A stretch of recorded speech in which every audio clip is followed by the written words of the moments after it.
Alright guys, so welcome back to the channel, man. It's your boy Stonted, guys, and in today's video, man, we got the best season 4 setting that's for console/PC. So a lot of these settings that I'm going to give to you guys is going to help a lot of you guys out that are on console. I don't recommend video footage or anything like no more, so I still have it to like where my game is still like just perfectly clear, and it's going to help you guys out a lot, okay? And with these settings, guys, man, I actually started to drop more consistent 20 kill gameplays on Rebirth Island, and along with that, guys, we even dropped to 30 using these settings, okay? So let's go get started with these settings real quick. I don't want to waste you guys time or anything like that. Let's go ahead and hop into the options real quick, okay? And for your options, boy, okay, listen, guys, of course this is on PC, right? I play on the 120 FOV with affected. This is self-explanatory. All ADS field of view just pretty much is when you have it on affected, it makes it visually looks like that you have no recoil in your gun at all whatsoever, but in reality you do, okay? So this really does not apply to console players at all whatsoever, okay? If you're playing on PC, do not rock independent at all whatsoever. If you look at pretty much as the let me go ahead and move my camera real quick. If you guys just look at the description between the two or whatever, you guys see how this one right here is pretty much like the gun zooms in on the target. You really do not want that at all whatsoever. You want to make sure that you are rocking the right one, just because not only that it's going to make it look like that you have no recoil at all whatsoever, it's going to give you a good field of view on like what's going on like around you or where the case is. All right, so make sure you guys are rocking affect FOV at all times, okay? Let me see. Next thing you know, guys, you need is the brightness, okay? And for your brightness, guys, this is going to help you guys out a lot on console too. Make sure you guys are rocking a 55 brightness. I noticed that 55 helps me out a lot, especially like on like dark angles or whatever. You can also rock 60 if you really just want to. Me personally, I really feel like there's no point of rocking 60 if you can just rock with 55, whatever. I don't know, it's really just it's really just up to you and the type of person you are, okay? Horizontal slash vertical, I play with mine pretty much on 0-0. I really feel like that this depends on like what type of monitor you have. Me personally, guys, I had to like, I think I had like a 32-inch monitor. I'm not even sure, but the way I have it, whatever, I used to have to like legit just break my neck just so I can look at the top, the top left of my monitor or whatever. But it really, I do feel like that, with the horizontal slash vertical HUD or whatever, you can like legit just focus on the game more, and you can react quick enough or whatever, okay? Just because your mini map, I guess you could say, it's gonna be like right here. So make sure you guys just try 0-0. It's really up to you and type of what type of mods you get. All right, skip introduction movie, we got this enabled. Tooltips enabled.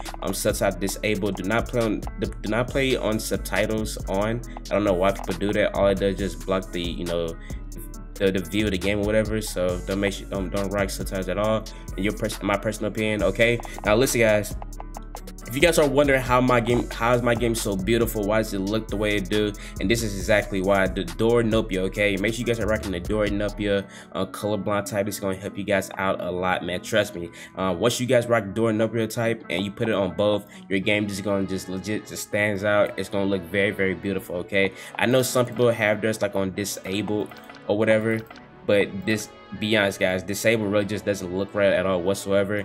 I know me and plenty others, we all rock door Nopia just because the game just looks a little bit more vibrant, especially if you are playing on Rebirth. And this can also help if you're playing Verdance, okay? So if you put this on door Nopia and you got the colorblind target set to both, you can already see how like beautiful the game already just looks in general, okay?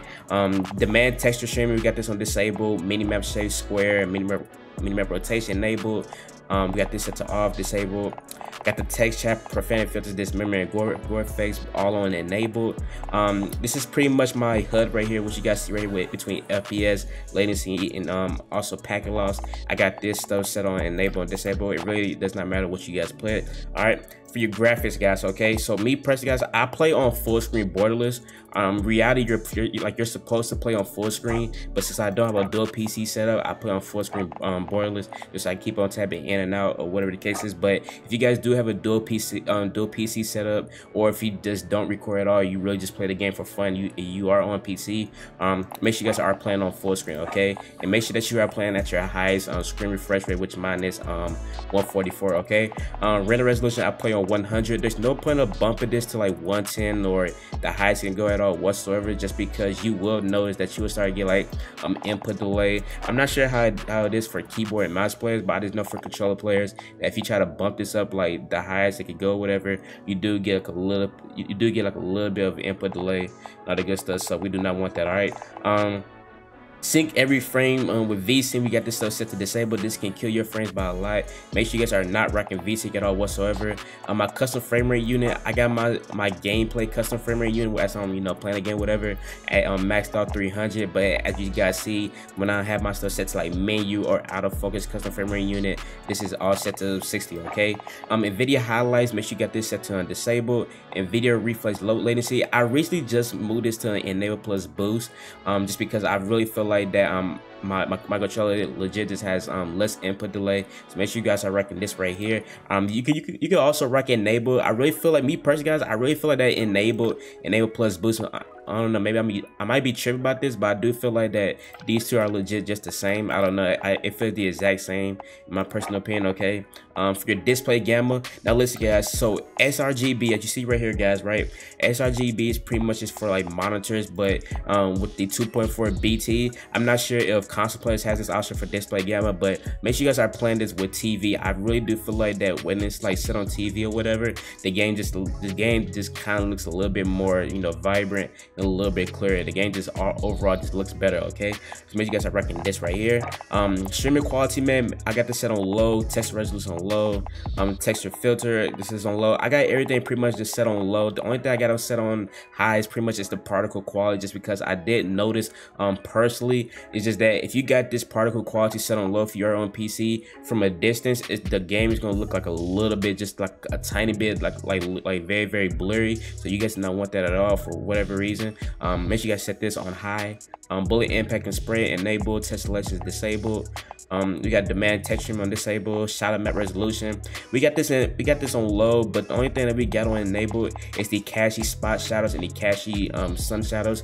Depending on what type of PC you have or whatever, I think I have like 32 gigabytes of RAM on my PC, so that's all this does, is just pretty much just use more of your RAM, which is very, very good. And I used it just so I can speed up like textures or whatever. You might see it like where you like play a game, or if you watch somebody else's game, it looks like when they're like flying in, looks like that their textures are not fully render in, just because this is probably set on low or whatever, but had it set on enable. Okay, this is gonna help you out a lot. All right, particle lighting, we got this on low. You can probably put this on high. It really does not affect nothing at all whatsoever. I just keep mine on low. DirectX ray tracing, make sure you got this on disable. If you have this on enable, you're gonna lose a lot of frames and your controller is gonna feel very, very weird. Okay, so make sure you got this set on disable. Ambient occlusion, you got this set on disable. Screen space reflection, WSR, disable. Film is strict. Now guys, this is really just up to you personally. Now listen, if you want to have legit just more frames in general, that I highly recommend you guys set this thing to like anti-aliasing off, and make sure you just put your film strike all the way up. But since I personally guys just rather prefer, I don't mind losing like 5 frames or whatever, but if you want to have like a smooth looking game whatever and you still have good frames, I recommend you guys trying SMAA T2X. I believe that this is something that the console players also rock in general, just because their game just look like a little bit more smoother than PC players. I believe that their game is automatically by default is at Filmic SMAA T2X, but these two guys pretty much just look the same in my personal opinion. I've been rocking the SMAA T2S for a minute. I recently started playing with SMAA 1X just because you do get like less frames or whatever. But me personally, guys, I really feel like that with the off and the SMAA 1X, they both look the same. But if you're looking for more of a smoother game, I guess you could say with like a little bit of frame droppage, then go ahead and rock the SMAA T2S. All right, I'm gonna go ahead and keep my SMAA 1X because I just like the way it looks. All right, but for the most of you who watch Warzone videos, you probably like smooth gameplay. Go ahead, rock SMAA T2S. So these two are pretty much very, very good. It's really up to you. Both of them are good. All right. Depth of field disabled. World motion blur disabled. Weapon motion blur disabled. If you're going for TikTok clips, I guess you could say maybe turn this on. It does look cool or whatever, but since the average player is playing to try to get better, make sure you got this set to disable. All right. Film grain, we got this thing set to 0. Dynamic resolution disabled, and all this to 60 or whatever, just by default. All right. let me see, audio. Now I pretty much, guys, I just recently changed myself to boost low. I used to play on boost high, but I really do feel like that for some odd reason, I don't know about you guys, I do feel like that audio cues are sometimes off, so that's why I changed my stuff to boost low or whatever, just so I can hear more. And I can honestly say to you guys that boost low is kind of better. I kind of got, at first I did not like it at all whatsoever, and it's gonna be, you know, and you guys issue also. At first you probably won't like it, but once you start getting used to it, then you're soon to adapt whatever towards it. Okay, so I pretty much like it. All right, so my master volume set to a 90, my dialogue volume set to 50, fake volume set 90, juggernaut music at enable, hit marker sound effects this is on classic. I don't use no EQ settings for my Astros at all whatsoever, just because that is what I'm using. I don't use anything like that whatsoever. So yeah, so let me see. This is all you need right here. Controller, guys. Now I'm gonna show you guys what type of controller I have. All right, so I pretty much have a let me show you guys real quick. All right, so I pretty much have right here is a Battle Beaver controller. Okay, I do play on Control Freak. I think this is called like the high rise on Control Freak stick. And the way I jump, right, the way my settings is the way it is right there or whatever, I pretty much just jump with this button right here. I took this paddle off just because I kept on pressing this. If you randomly see where I just randomly, I'm just mainly in the middle of a gunfight, most likely chance I actually press right here. Just so I can avoid that, guys, I removed the little stick right here.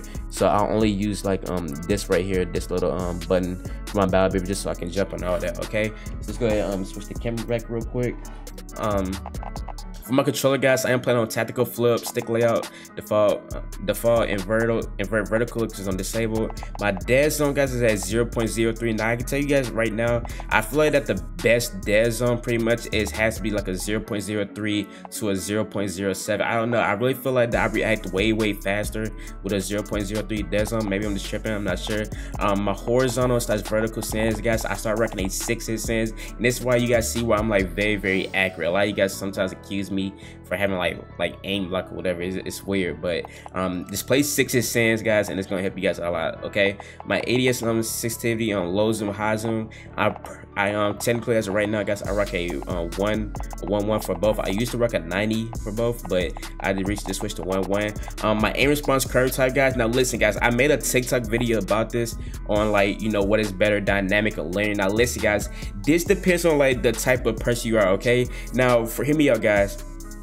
For Rebirth, I can tell you guys this right now, that I really generally feel like that playing on linear is better, just because that most of your gunfights. Now listen, guys, I'm gonna tell you guys my experiences of playing with dynamic and linear is really up to you. You guys just gotta test it out and see what works out for you in general. But I used to play on linear, right? And one thing that I noticed about linear in general is just that I feel like that linear is very good in close range gunfights. Okay, just because I really feel like that I started winning more close range gunfights in general as I was rocking linear. I feel like that is more sticking, it's more locked on. The only thing that's like bad about this playing on linear is that you would notice sometimes in long range gunfights your aim is a little bit kind of off. Okay, so that's why I chose to and also another thing for my people who have really good movement or even solid good movement, if you're playing on linear, you will notice that sometimes like your slide cancel and stuff like that, or even your bunny hops and all that, sometimes it's going to be a little bit off just because the way linear is set up. So that's why I chose to pretty much just set just to stick with dynamic, just because my slide canceling, you know, cause let's be honest, if you have very good movement and if you're in like in a close range gunfight, you're going to win that gunfight. By all means, you're going to win, okay, as long as you have good movement. Okay, and sometimes what separates a good player from a bad player is just movement in general. Okay, so when I set this to dynamic, right, you pretty much get the best of both worlds. All right, so with dynamic, guys, you pretty much gotta depend on your movement when it comes down to close range gunfights. The long range gunfights, you're going to win automatically. You can legit beam kit. This is something that every pro player is rocking. I believe that not that many people play on linear. Maybe like 3 good people who play on linear, and they still do completely fine. But me personally, guys, I prefer just rocking dynamic overall. Don't get me wrong, guys, linear is good, but if you want to just be more of a consistent player, try dynamic. All right, controller vibration disables, aim assist is standard, scale aim assist with FOV. Now make sure you guys are rocking this on disable. Okay, when I say that you're aim assist, which is kind of a cheat code. Okay, sadly this is not on console at all whatsoever, but Make sure you guys are planning on disabled for your aim assist with FOV. When I say your aim assist is a lot stickier with this off, it really is. Along with that, guys, you're actually getting a bigger hitbox when you play with skill aim assist with FOV. Okay, so this pretty much set to default ADS plus melee. My weapon mount movement X is enabled, and down sight behaviors on hold, equipment behaviors on hold. My use reload, guys, is on contextual tab. And my armor plate behavior, guys, is set to apply all. Some people use apply one, but I just use apply all just so I can just pretty much just play it up as I'm running, whatever. Okay, slide behavior, make sure you got this set to a tab. Automatic sprint, we got this thing set to automatic tactical sprint. All right, and guys, man, that's pretty much my best Warzone settings of season 4, guys. Get this settings and try to let me know down in the comments how you guys feel about it. It's your boy Stonted, guys. Thank you guys so much for watching this video, and I'm out, boys. Peace.